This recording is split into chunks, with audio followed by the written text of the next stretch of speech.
Did you know a feature film about 1950s Harlem was actually shot in Ohio? Or that the director and producer had a shocking mid-production clash over whether they were making a comedy, from a controversial trailer that sparked an MPAA battle to Roger Ebert giving two completely different reviews? This stylish crime thriller harbors stranger secrets than any con game in the movie itself. Fact 1. Ohio, playing New York's most famous neighborhood. When you watch A Rage in Harlem, you're actually looking at Cincinnati, Ohio, not New York City at all. The entire film was shot in a historic neighborhood called Over the Rhine, located in downtown Cincinnati, and the preserved 19th century architecture was so convincing that it perfectly doubled for 1950s Harlem without anyone being the wiser. Director Bill Duke chose this specific Cincinnati neighborhood because its ungentrified old buildings and period-appropriate streetscapes closely resembled what New York City's Harlem district looked like during the 1950s, and filming there proved much more practical than trying to recreate the era in actual Harlem, where modern buildings and storefronts would have required extensive set dressing or digital alterations. The Over-the-Rhine neighborhood had been largely bypassed by urban redevelopment, which meant its gracious 19th century architecture remained intact and authentic-looking, giving the production team ready-made period locations without needing to build expensive sets or digitally remove contemporary elements from shots. According to production notes, the area's old downtown lower depths stood in quite nicely for the film's vision of 1950s Harlem, and the 8-week shoot that began in April 1990 captured the neighborhood's vintage atmosphere beautifully. The location choice worked so well that the same Cincinnati neighborhood was used again 24 years later for another period piece set in 1950s New York, when director Todd Haynes filmed Carol there in 2015, using Over the Rhine to double for 1950s Manhattan.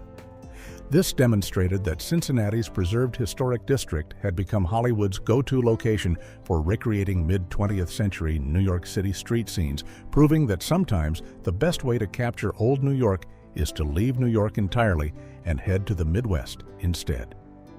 Fact 2. Director and producer's shocking genre clash. Imagine being halfway through filming a movie when you discover that your director has been making a completely different film than the one you financed. That's exactly what happened to producer Stephen Woolley during the production of A Rage in Harlem, and the moment of realization came with a shocking confrontation that could have derailed the entire project. About halfway through shooting, Woolley and director Bill Duke were watching a scene they had just filmed, and Woolley turned to Duke with a concerned observation, saying that the scene wasn't quite as funny as it had been written in the script, and he couldn't understand why the humor wasn't coming through. Duke's response sent a shiver down Woolley's spine when the director bluntly told him, "We're not making no goddamn comedy," which left the producer absolutely horrified because he had raised the entire budget for the film by pitching it to investors as a comedy based on Chester Himes's work, which was known for mixing crime with dark humor.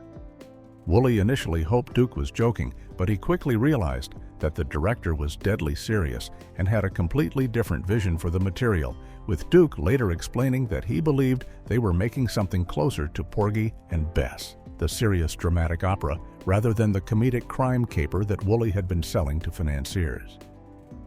This fundamental disagreement about the film's tone created tension that lasted through the rest of production,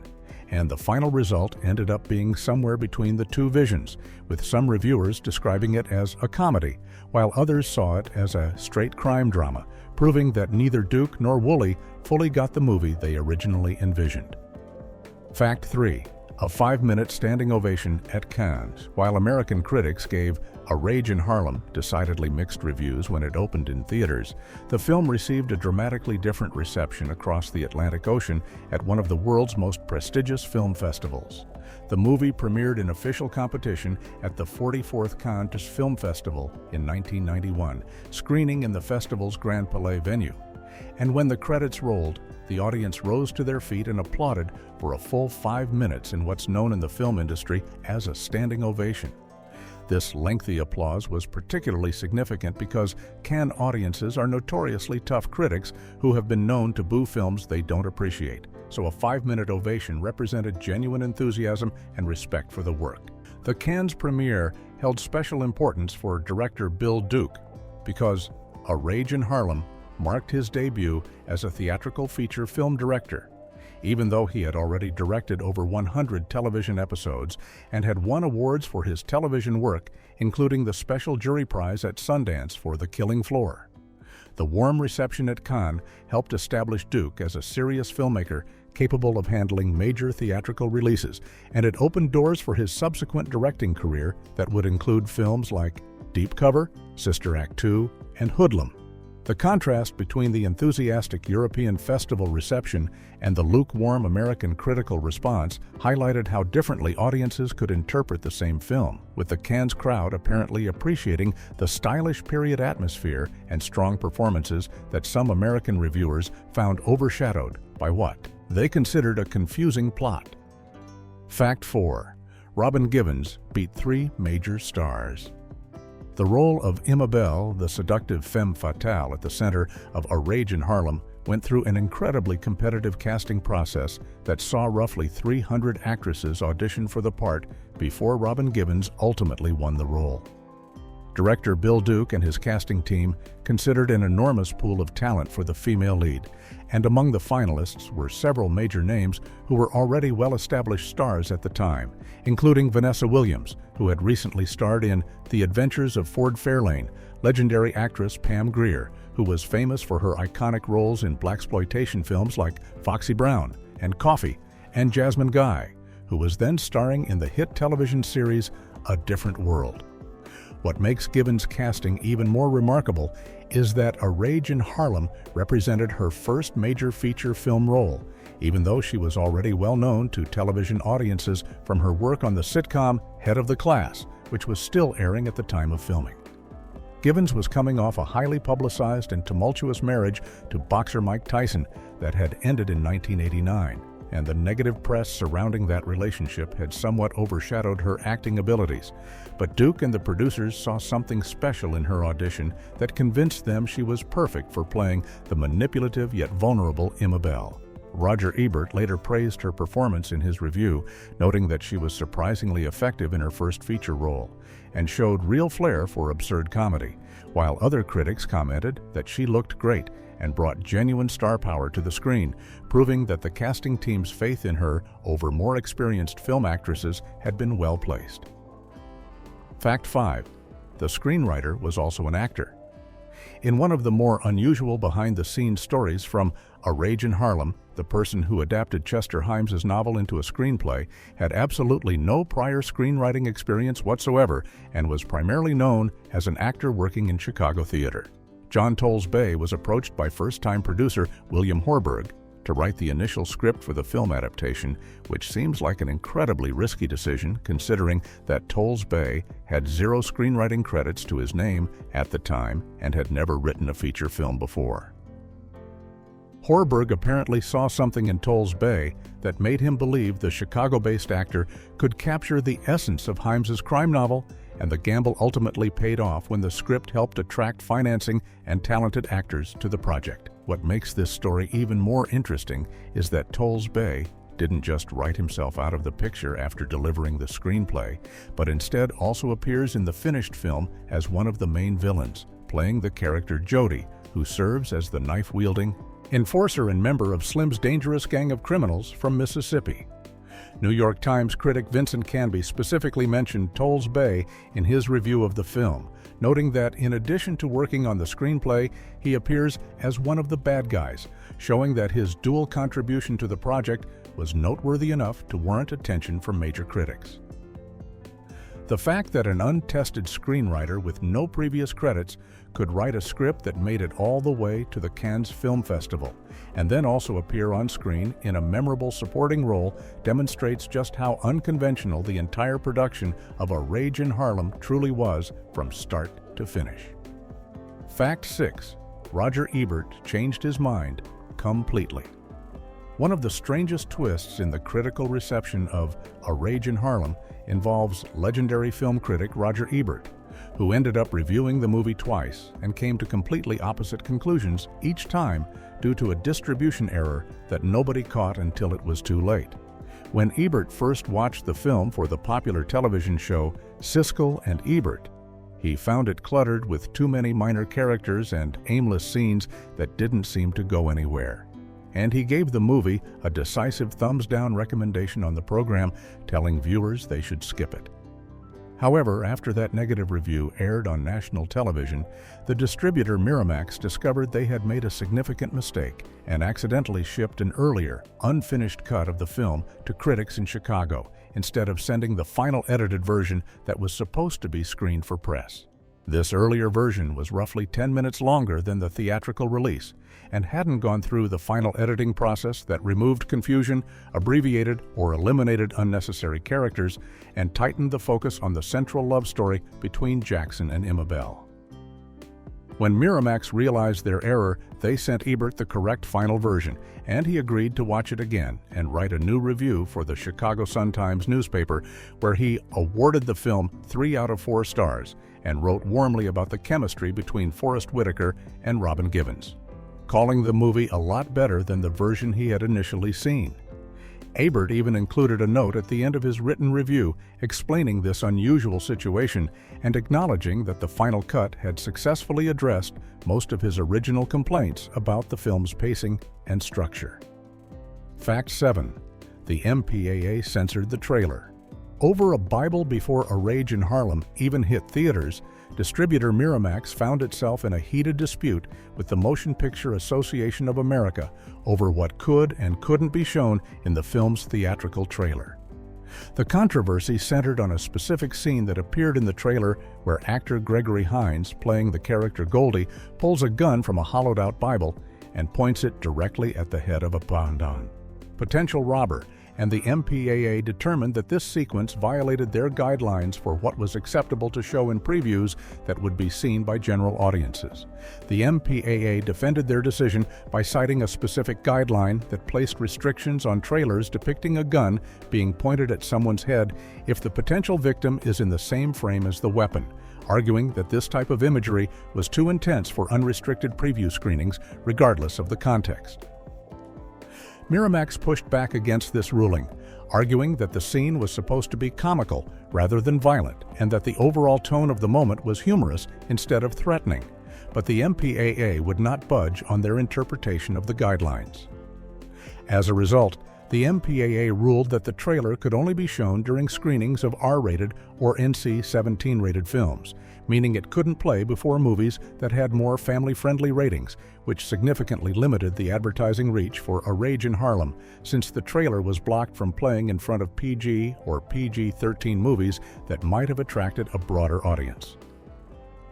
At the time the dispute was reported in Variety magazine in April 1991, Miramax had not yet decided whether they would appeal the ruling or simply accept the restricted placement for their trailer. Fact 8. Legendary Screamin'. Jay Hawkins performed in the film. Among the many talented performers in A Rage in Harlem, one stands out as a genuine rock and roll legend who brought authentic 1950s musical atmosphere to the production. Screamin' Jay Hawkins, whose real name was Jallacy Hawkins, appeared in the film as himself performing in a nightclub scene, and his presence added a layer of historical authenticity since he was actually a major musical figure during the era the movie depicts.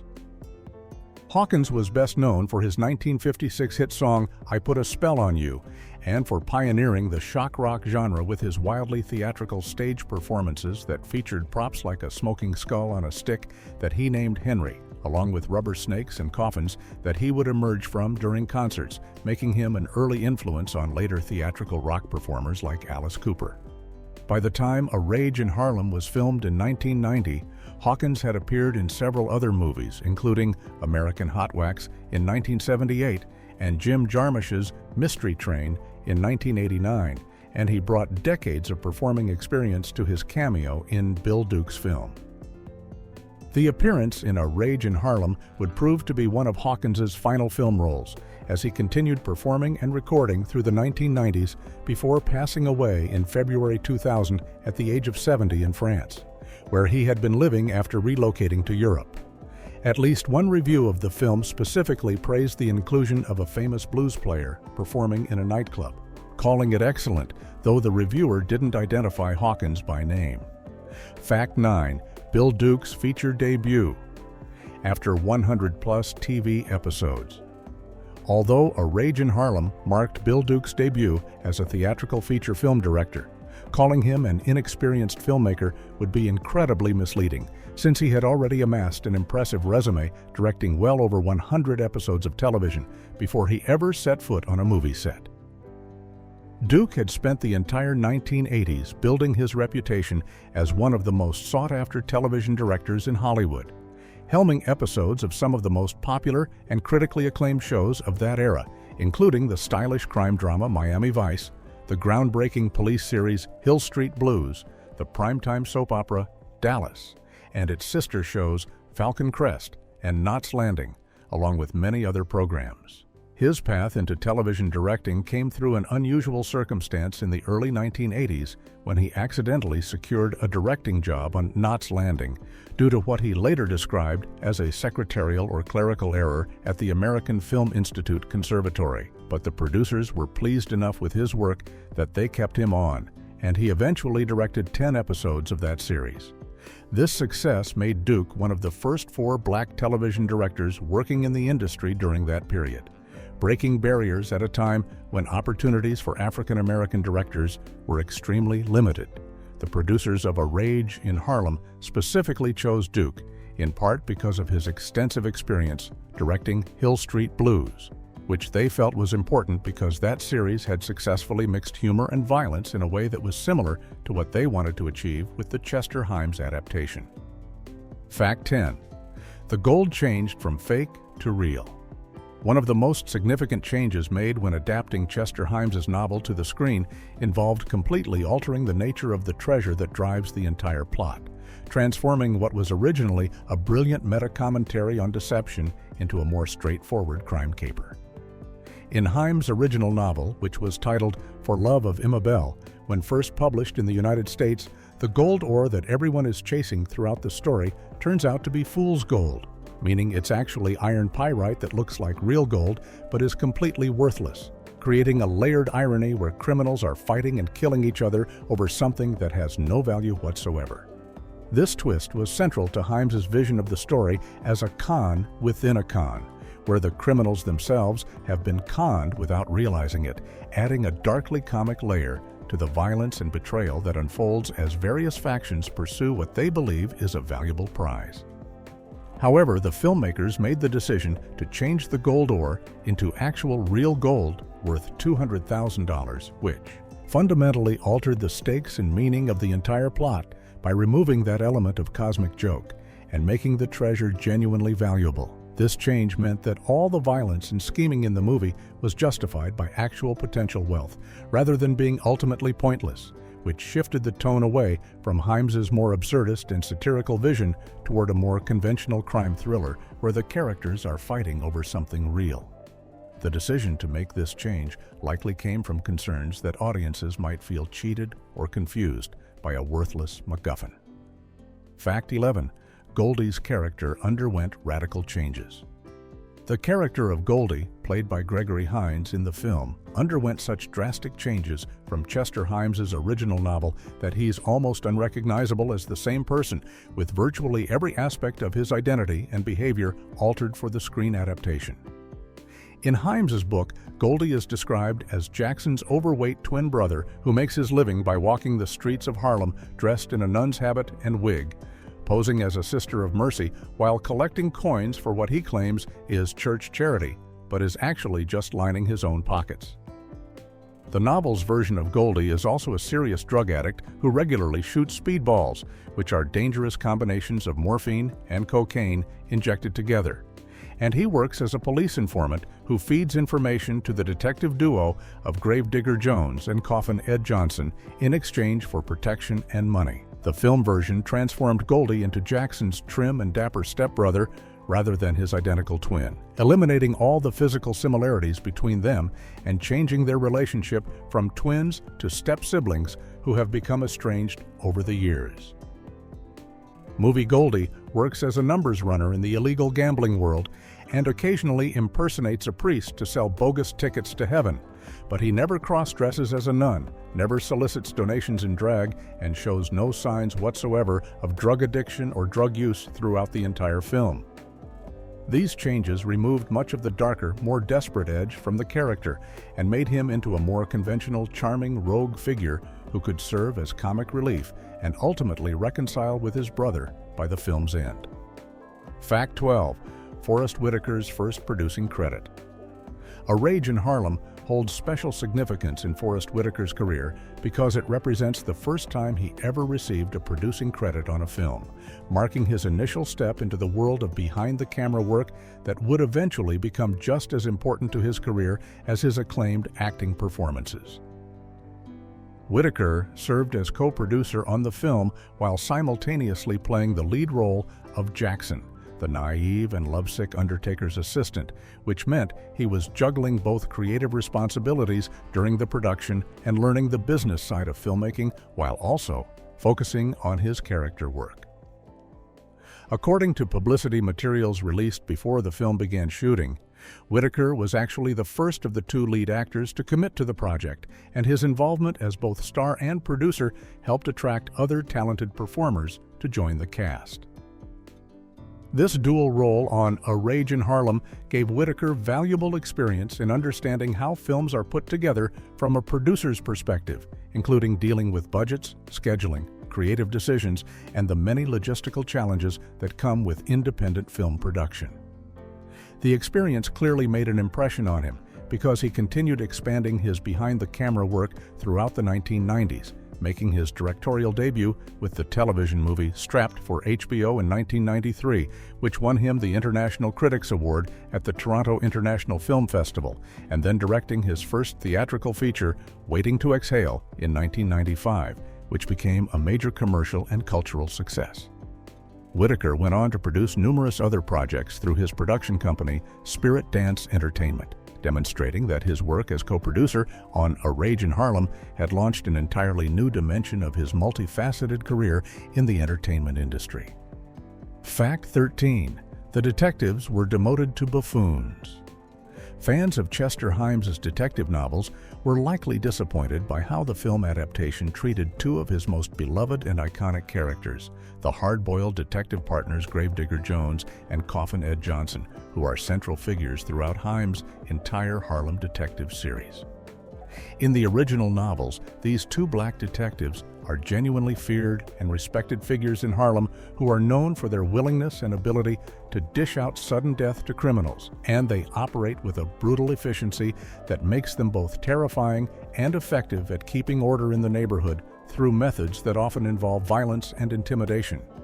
The detectives had already been successfully adapted to film twice before in Cotton Comes to Harlem in 1970 and its sequel, Come Back Charleston Blue, in 1972, where they were portrayed as tough, competent heroes who drove the action. However, A Rage in Harlem made the puzzling decision to reduce Gravedigger and Coffin Ed to little more than comedic buffoons who appear only briefly in the film and seem incompetent rather than dangerous, with their scenes playing more for laughs than for tension or drama.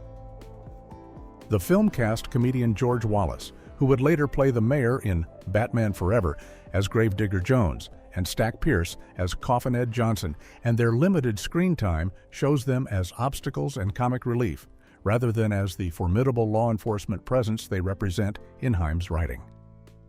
This change particularly frustrated some critics and fans who felt that these characters were among Himes' greatest creations and deserved better treatment than being sidelined and made foolish in favor of focusing almost entirely on Jackson and Goldie's adventures. Fact 14. The novel had 4 different titles. The source novel that A Rage in Harlem was based on went through an unusually complicated publishing history that resulted in the same book being released under 4 completely different titles over the years, creating confusion for readers trying to track down Chester Himes's work. The story was originally published in France in 1957 under the French title La Reine des Pommes, which translates to English as The Queen of Fools, referring to the femme fatale character Immabel, who manipulates and deceives everyone around her throughout the plot. When the novel was first published in the United States, it appeared under the title For Love of Imabel, which emphasized the romantic obsession that drives the protagonist Jackson to make increasingly desperate and foolish decisions in his quest to save the woman he loves.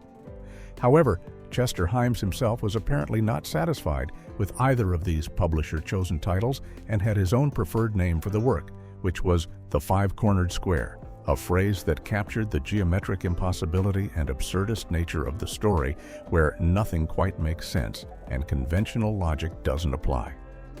Eventually, the book was retitled once again to A Rage in Harlem, which became the most well-known version of the title and the name that stuck when the film adaptation was made in 1991,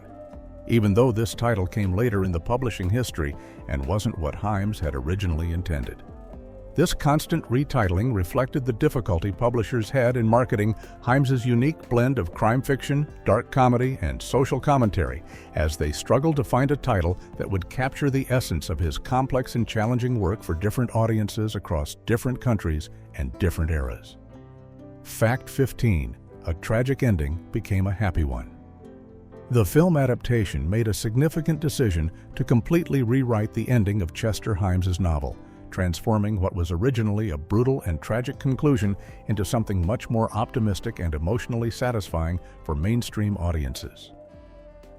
In Himes' original book, the character of Goldie meets a violent and shocking death when the villain Slim slits his throat during the final confrontation, eliminating one of the main characters in a moment of sudden brutality that emphasizes the harsh and unforgiving nature of the world Himes was portraying. Additionally, in the novel's ending, Jackson and Imabel end up staying together in Harlem after all the chaos settles down, remaining in the same dangerous environment where all the violence and deception took place rather than escaping to start fresh somewhere else. The film chose to soften both of these darker elements by allowing Goldie to survive all the way through to the end credits, which meant that the brothers Jackson and Goldie are able to briefly reconcile and make peace with each other after spending most of the movie estranged and at odds over how to handle the criminal situation they found themselves caught up in. The movie also changes the destination for Jackson and Imabel by having them board a train together that's heading to Mississippi, suggesting they're leaving Harlem behind to start a new life in the South, with Jackson even leaving behind the money that Imabel has set aside for him because his love for her matters more than wealth. These changes gave audiences a more conventionally happy ending where love triumphs, family bonds are restored, and the main characters escape their troubled past.